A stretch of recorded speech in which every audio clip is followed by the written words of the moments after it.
또 우리 정현우 청년하고 얘기하다가 여기 사람이 별로 없는 것 같은데요, 이렇게 이제 얘기하다가 제가 얘기했습니다.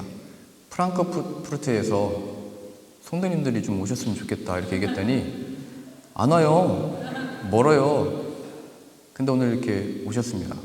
너무나 환영하고 너무 이렇게 놀라운 것 같습니다. 하나님이 우리들을 각자 다양한 모습으로 또 각자 다양한 생각과 또 어떤 목적을 가지고 살다가 이렇게 한 자리에 모으셨다는 게 저는 너무 신비하고 놀랐습니다.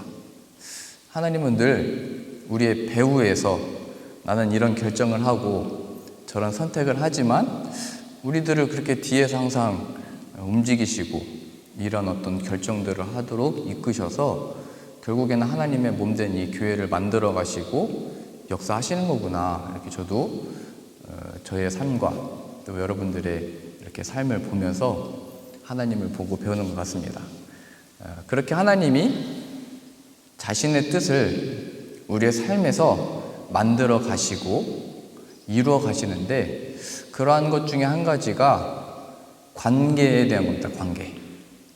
이건 굉장히 우리가 좋아하는 거면서도 어려움을 겪는 거죠. 관계. 근데 하나님은 그 관계들을 허락하셔서 어느 때는 우리가 도움을 주기도 하고 어느 때는 우리가 또 도움을 받으면서 그 관계가 또 기쁨으로 하나님이 허락하신 그 은혜를 누리게 되는데, 하나님이 그러한 관계들을 허락하신 이유는 그러한 우리가 도움을 주거나 받거나 이것을 목적으로 하고 있지 아니하고 하나님이 어떤 분이신지를 나타내시기 위해서 모든 관계들을 허락하십니다. 오늘 누구 만나기로 했는데, 오늘 어떤 약속이 있는데, 어떤 초대를 받았는데 라고 하는 그 모든 순간들이 하나님의 예비하신 순간인 것을 기억하시기 바랍니다. 그리고 그 하나님과 아들을 보내신 그 아들 예수 그리스도의 이름을 붙들고 가면 하나님이 예비하신 놀라운 또 만남과 일들을 우리들은 목격을 하게 됩니다. 우리가 관계를 다 맺어봐서 알지만 우리들의 친구들이 어느 순간인가 우리의 동료들이 다시는 보기 싫은 사람이 되기도 하고, 또 그렇게 친했던 사람들이 등을 돌려버리고, 전에는 그렇게 반갑게 맞이했던 사람들이 눈도 안 마주치는 이 관계가 일어나죠. 그러니까 우리가 이 일에 있어서는 언제든지 자만하면 안 됩니다. 그리고 그 하나님이 그 만남과 교제를 허락하셨다는 것이 바로 하나님, 오늘 이제 주제가 화평이잖아요. 그게 하나님에게만 있는 거구나. 우리가 그 관계를 이기고 다시 누굴 용서해 주거나 용서를 받거나 이런 능력이 없고, 그 화평이 다시 그 평화를 누리는 게 하나님의 능력 안에만 있구나, 이거를 발견하셨으면 좋겠습니다. 그래서 우리가 누군가를 만나고 삶의 이야기를 듣고 조언을 구하기도 하고 나도 어떤 위로가 되는 말을 해주고 싶잖아요.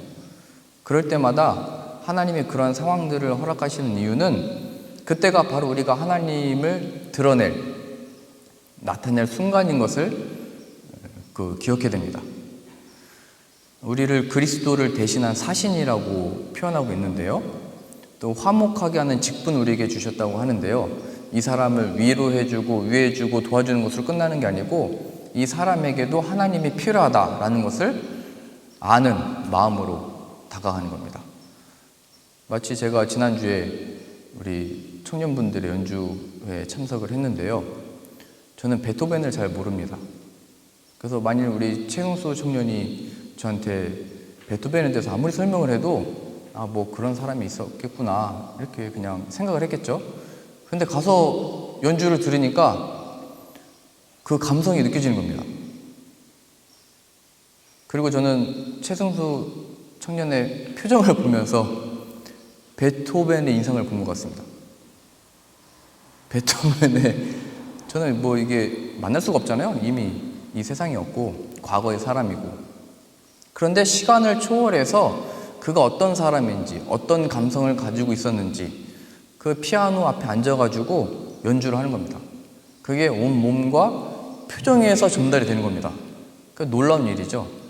그 악보에 담겨 있는 그것을 어떻게 보면 제가 악보를 보면 모르잖아요. 이게 뭐 어떻게 누르는 건지 어떻게 연주를 하는 건지. 근데 그거를 그 자리에 앉아서 이렇게 풀어내는 것이, 그리고 그 베토벤이라는 사람을 느끼게 해주는 게 정말 놀랍고 신비했습니다. 우리의 존재가 그렇다는 겁니다. 누군가를 만날 때 우리는 위로해주고 싶어서 이런 설명 저런 설명 다 하지만, 그거는 어떻게 보면은 저 멀리 있는 저 높은 산을 넘어가기만 하면 네가 정말 원하던 것을 얻을 수 있고 볼 수가 있고 정말 파라다이스가 있다. 근데 보통 그 얘기를 듣는 사람들은 그 산을 바라볼 힘도 없고 올라갈 힘도 없는 상태이기 때문에 그게 별로 도움이 되지 않습니다. 나는 그 산을 올라가서 그 영광과 그 능력들을 목격했는지 모르겠지만, 그 산을 지금 오를 힘이 없는데 자꾸 좀만 참아라, 좀만 견뎌라, 할 수 있다, 이런 말들은 뭐 100명 중에 1명만 힘을 내서 올라갈 어떤 힘이 있는지 모르겠습니다. 우리의 시대는 뭐 체력을 남겨두는 시대가 아니기 때문에 모든 걸 다 쏟아내고 다 사용하는 시대이기 때문에 그런 것이 별로 이렇게 잠깐 도전은 얻을 수 있고 이론은 얻을 수 있지만 그런 힘이 안 나는 겁니다. 무엇이 이러한 힘과 능력이냐면 하나님의 이 권능과 이 증거들을 주시는데 우리의 존재라는 겁니다. 그 사람과 함께 있는 나. 하나님이 아들을 아끼지 아니하시고 사랑하시사 그 사랑을 받은 나. 예수 그리스도로 인하여 하나님을 바라보게 된 나. 나의 존재가 평화의 의미고 하나님의 위로의 설명이고 하나님의 사랑의 증거가 우리의 존재들입니다. 이것을 전할 증거들을 우리 존재로서 서 있게 하시는 거고, 이렇게 교회로 모이게 된 공동체가 바로 이 세상에서 확인할 수 있는 증거입니다. 아니 어떻게 저렇게 멀리까지 가가지고, 아니 어떻게 저렇게 거기까지 올라가서 이렇게 모일까? 그게 하나님의 살아계심의 증거이고 우리가 겪고 있는 모든 일에 대한 어떤 다른 답이 있다라는 증거들이 되는 겁니다. 어제 또 저녁에 그 음악회를 또 참여를 하면서 너무 좋았고 신이 났습니다. 그런데 거의 그 연주회가 끝날 무렵에 번개가 치기 시작했습니다. 거기가 야외 무대였는데 번개 치니까 조금 겁이 나더라고요. 근데 사람들이 계속 앉아 있는 거예요. 그러더니 갑자기 그때 모인 사람들도 꽤 수백 명이 됐는데 갑자기 우비를 나눠주는 겁니다. 아니 뭐 비는 우비 입고 이렇게 맞아도 번개 치면 뭐 어떻게 막을 수가 없잖아요. 그 순간에 그래도 이게 초대를 받았고 참여를 했으니까 끝까지 자리를 지켜야지 이런 마음이었는데, 근데 그 순간에 바람이 세차게 부는 거예요. 바람이 부니까 그 오케스트라 분들이 악보를 보고 연주를 하잖아요. 그 악보가 날아가는 거예요. 그러니까 지휘자가 이제 신호를 보내죠. 멈추는 거죠, 음악을. 이게 연주를 할 수가 없는 거잖아요. 물론 뭐 악보를 다 우리가 기억하고 머릿속에 있으면 좋겠지만 뭐 곡이 뭐 20곡, 뭐 30곡 되나? 굉장히 많잖아요. 그걸 어떻게 다 뭐 암기를 하겠어요? 그러니까 악보가 없으니까 연주가 안 되는 거예요. 우리들도 어떠한 관계 속에서 사람들을 만났을 때 악보가 필요한데 그 악보가 바로 하나님이 주신 말씀이라는 겁니다. 말씀이 육신이 되어 우리 가운데 거하심에 하나님의 아버지의 독생자 영광이요 은혜와 진리가 충만하더라.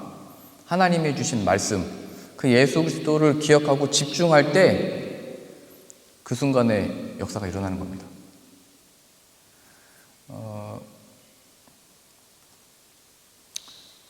긴장되잖아요, 되게. 저도 말씀을 이렇게 성경의 텍스트를 가지고 올라올 때 긴장이 됩니다.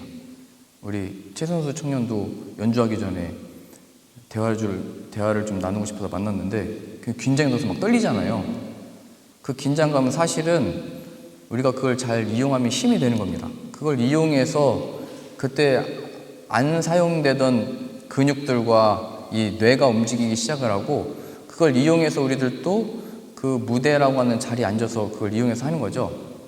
그 긴장감 속에 이제 집중하기를 이 청중이 아니고 이 준비된 이 악보에서 연습했던 그 악보에 집중을 하듯이 우리들도 이 사람 앞에 어떤 조언과 어떤 위로와 어떤 관계를 가져야 될까라고 했을 때 우리에게 허락하신 텍스트, 그 말씀, 예수 그리스도를 기억함으로 기도하는 마음으로 그 자리에 서게 된 겁니다. 그에 집중하는 겁니다. 하나님이 허락하신 이 관계 속에 하나님이 원하시는 것이 이루어지기 원합니다. 나에게 위로가 되어졌던, 나에게 충만함이 되어졌던 하나님의 그 사랑이 이 관계 속에 이 사람에게도 주어지기 원합니다. 은혜를 베풀어 주십시오. 이렇게 기도하는 마음으로 서 있는 자리에 하나님이 우리에게 예배하지 않은 힘이 나오는 겁니다. 이건 늘 긴장감입니다. 예수님을 말하고 하나님의 말씀을 말하고. 근데 성경이 늘 말하기를 나는 이 복음을 부끄러워하지 아니한다. 자랑한다. 이 얘기거든요. 하나님의 말씀이 내 삶의 실제고 실제적인 위로고 만족이다라는 것을 고백하는 것은 이게 왜 긴장감이 있는 거냐면 자꾸 하나님과의 관계 속에서 바라보는 이 사람이 아니고 이 사람과 나의 관계만 생각하기 그렇습니다. 내가 이 말을 하면 이 사람이 어떻게 생각을 할까? 이 사람과 나의 관계가 어떻게 될까? 성경에서는 그거 걱정하지 말래요. 그걸 하나님께 맡기래요. 그래서 하나님이 역사하시는 관계로서 형성되고 싶으시면 나에게 진짜가 된 예수님을 전하면 되는 겁니다. 만약 하나님과 나의 관계가 단절됐다면 그 어떠한 관계에서도 진정한 평화와 화평을 누릴 수가 없습니다. 마치 오케스트라가 악보가 날아가니까 연주가 멈춰지듯이 하나님과의 그 관계가 없는 상태에서 누군가를 만나면 잠시 좋은 것 같지만 시간이 지나면 지날수록 궁핍해질 거라고 성경이 다 말하고 있습니다. 그러니까 사람 쫓아가지 말고 하나님 따라가라 이겁니다. 그럼 하나님 예비하신 만남들과 또 그 속에서 내가 뭐 하나님을 전하고 예수님을 뭐 전하는 차원이기보다 그게 안 될 때라도 나에게는 지금 예수님이 필요합니다. 하나님이 없기 때문에 내가 이 고통과 고난과 이 괴로움에서 벗어나지 못하고 있습니다. 얘기할 때 진정으로 여러분들을 또 저를 돕는 사람들이 수많은 무리가 있다는 것을 하나님이 이 천지 만물을 지으셨다. 태초에 하나님이 천지 만물을 지으셨다. 이 말씀을 아무것도 없는 광야에 있는 그 수백만의 사람들에게 하셨잖아요. 하나님은 못하실 일이 없다. 그래서 만나도 내려주시고 매출하기도 내려주시고 먹이시고 입히시고 40년 동안 그 옷이 헤어지지 아니하고 한 벌 가지고 나왔는데 가나안 땅에 소망을 가지고 가게 된 겁니다. 우리의 삶의 진짜가 뭐냐 얘기하고 있는 겁니다. 지금 오늘 이 말씀이 화평케 하는 자, 피스메이커. 그러한 의미에서 화평케 하는 자는 평화, 화합, 하나됨을 외치는 사람들이 아니고 세상은 그걸 좋아합니다. 그래서 많은 교회들이 그냥 우리 하나가 됐다, 연합했다 이런 명분을 좋아하지만 성경에서는 그것을 말하고 있는 게 아니고 예수 그리스도 안에만이 진정한 하나됨이 있다. 이것을 늘 가르치고 있는 겁니다. 우리 에베소서 2장 찾아보겠습니다. 에베소서 2장 11절 그러므로 생각하라. 너희는 그때 육체로는 이방인이요 손으로 육체에 행한 할례를 받는 무리라 칭하는 자들로부터 할례를 받지 않은 무리라 칭함을 받는 자들이라. 그러니까 할례를 받았던 유대인들과 하나님의 선택을 받았다라고 했던 그런 선민 사상을 가졌던 유대인들과 그렇지 아니한 하나님께 버림받았고 하나님 없이 살아갔다라고 하는 이방인들에 대한 구별입니다. 그러니까 둘은 서로 섞일 수 없는 것, 물과 기름과 같이 섞일 수 없는 존재였다.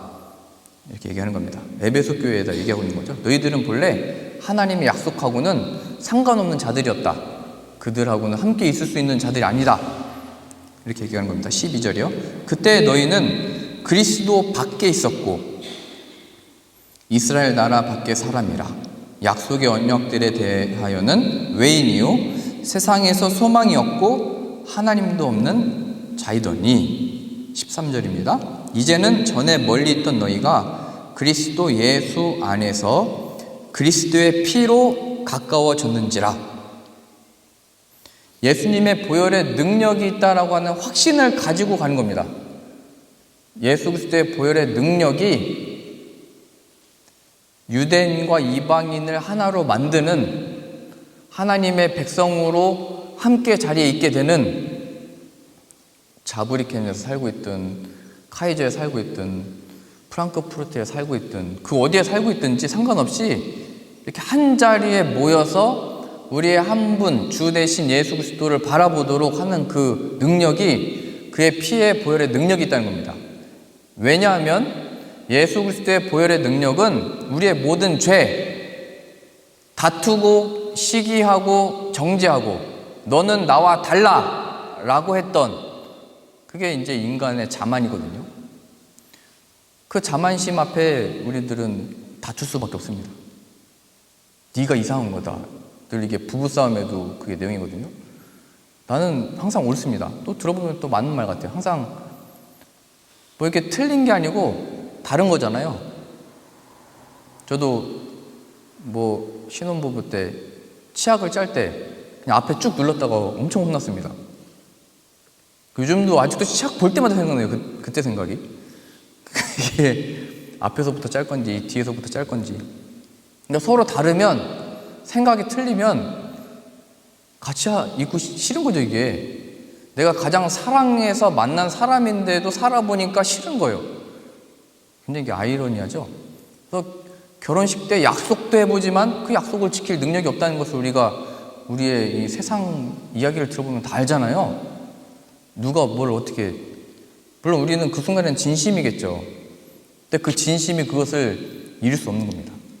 그러한 자만, 나만 오라, 내가 잘하는데, 그런 어떤 그 자만들이 예수 그리스도의 보혈의 그 십자가의 죽으심으로 인하여 하나님 없이 자기 옳은 소견에 살아갔던, 그게 근본이거든요.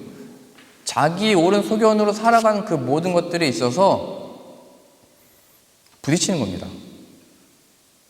저도 이게 목사라고 해서 뭐 성경에 대한 어떤 옳은 해석과 방향을 가질 수는 있지만 이 세상의 많은 어떤 이슈나 일들에 대해서는 옳지 못한 소견을 가질 수도 있습니다.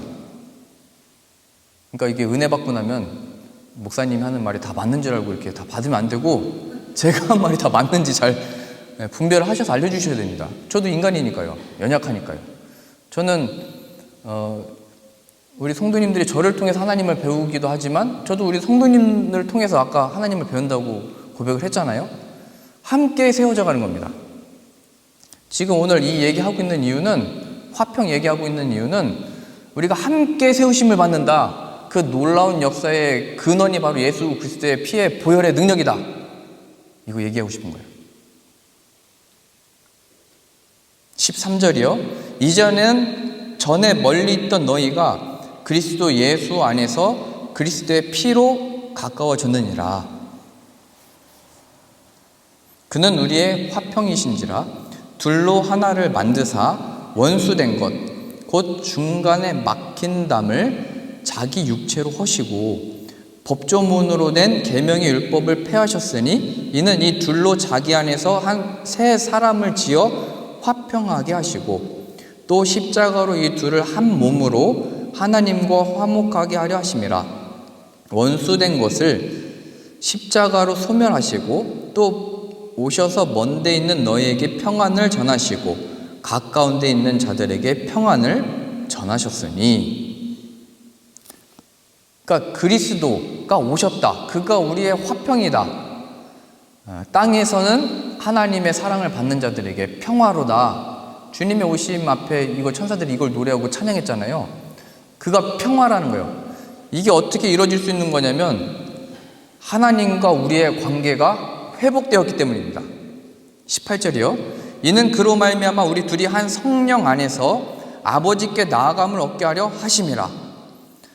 그러므로 이제부터 너희는 외인도 아니요 나그네도 아니요 오직 성도들과 동일한 시민이요 하나님의 권속이라.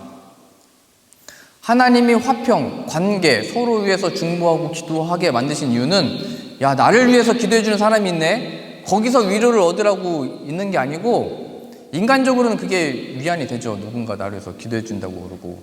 사실 이런 말도 기분 나쁠 때가 많아요. 난 그냥 잘하고 있고 열심히 하고 있는데 갑자기 난 너를 위해서 기도하고 있다, 이런 말 들으면은 요즘 사람들은 별로 안 좋아해요.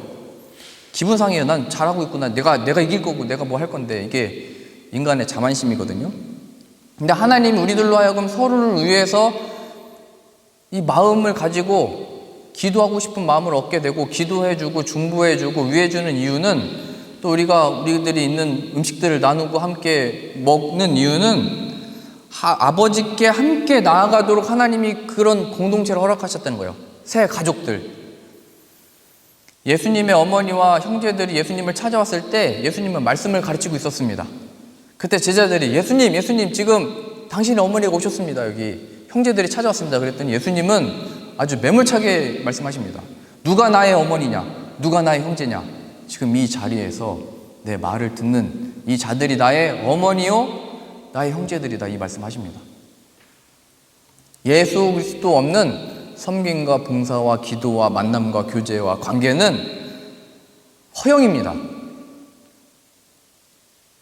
왜냐하면 그 이유와 목적이 같이 하나님을 바라보도록 하셔서 예수 그리스도의 몸된 교회로 우리들로 하여금도, 그게 하나님의 살아계심의 증거고, 이 세상으로 하여금도 그 교회의 모임을 통하여 하나님의 살아계심과 피의 보혈의 능력이 무엇인지를 나타내는 겁니다.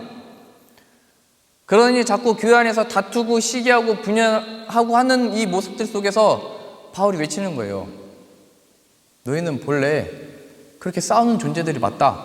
상종 안 하는 자들이 맞다. 눈도 안 마주치는 게 맞다. 그게 너희들이다. 그러나 하나님이 예수 그리스도의 보혈의 능력으로 한 자리에 한 마음으로 하나님을 바라보도록 하셨다. 이러한 의미에서 교회는 똑같은 사람들을 만드는 게 아닙니다. 똑같이 걸음걸이도 똑같고 말투도 똑같이 진지하고 이런 게 아니에요. 다 각자 개성이 있습니다. 다 각자 다른 직업이 있습니다. 다 각자 다른 성격이 있습니다. 각자 다른 또 달란트가 있습니다. 그런데 그 각자 다양한 사람들이 모여서 한 입으로 주님을 찬양했잖아요. 오늘 뭐라고 찬양했죠? 특주에서도 고백했잖아요. 나 무엇과도 주님을 바꾸지 않으리. 각자 다양한 사람들이 왔는데 한 고백을 만드는 겁니다. 똑같은 사람을 만드는 게 아니고 각자 다양한 사람들로 하여금 하나님을 찬양하는 그 모습이 증거가 되는 거예요. 그래서 이 관계 속에 내가 이 사람을 어떻게 도울 수 있지? 어떻게 이 사람하고 같이 오래 갈 수 있지? 이런 생각은 다 버리시고, 나에게 예수님이 필요했듯이 이 사람에게도 예수님이 필요한데 뭘 어떻게 해줘야 될지 모르겠습니다. 그때 하나님이 말씀하시는 겁니다. 내가 아들을 아끼지 아니하고 너에게 보냈잖아.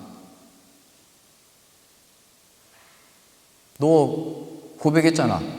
다른 어떤 은혜와 바꾸지 않겠다고. 나 무엇과도 예수님을 바꾸지 않으리. 그게 너의 진짜라면서 고백했잖아.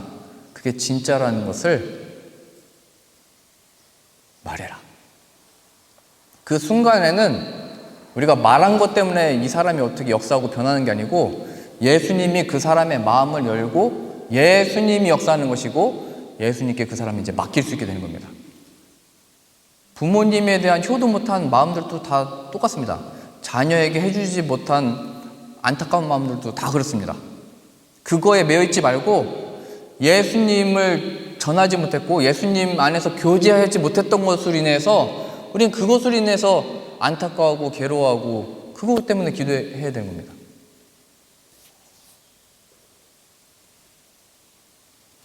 19절이요. 그러므로 이제부터 너희는 외인도 아니요 나그네도 아니요 오직 성도들과 동일한 시민이요 하나님의 권속이라. 너희는 사도들과 선지자들의 터 위에 세우심을 입은 자라. 그리스도 예수께서 친히 모퉁이 돌이 되셨느니라. 그의 안에서 건물마다 서로 연결하여 주 안에서 성전이 되어가고, 너희도 성령 안에서 하나님의 거하실 처소가 되기 위하여 그리스도 예수 안에서 함께 지어져 가느니라.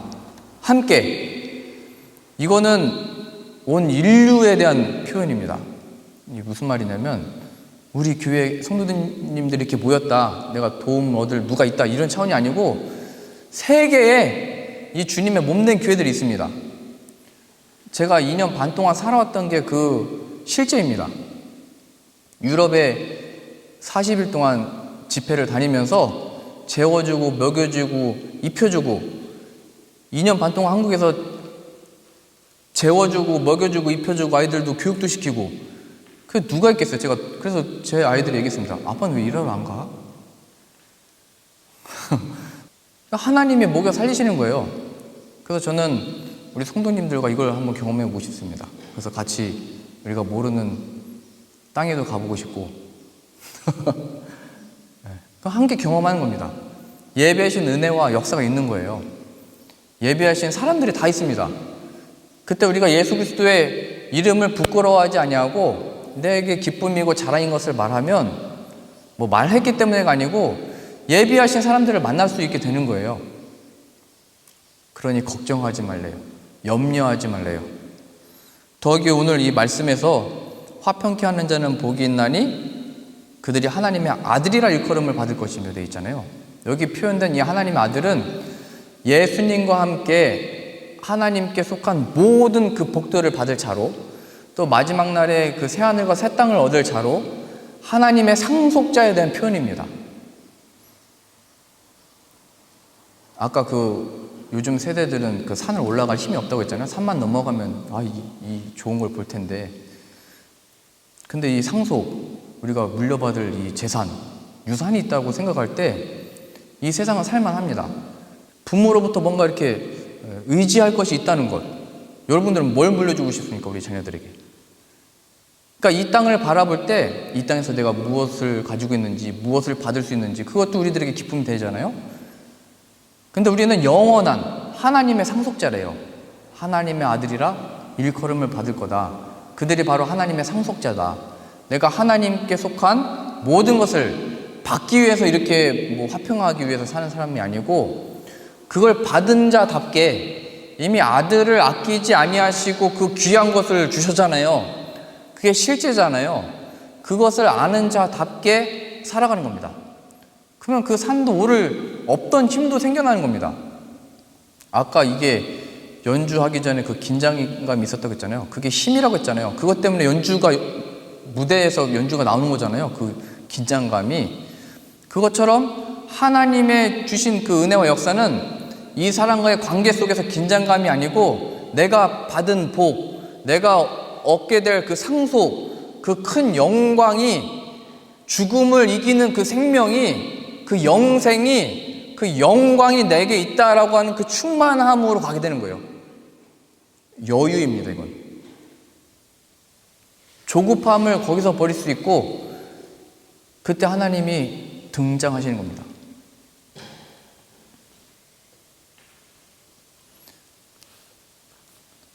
그것이 바로 우리가 지금의 고난을 이기는 힘이 됩니다.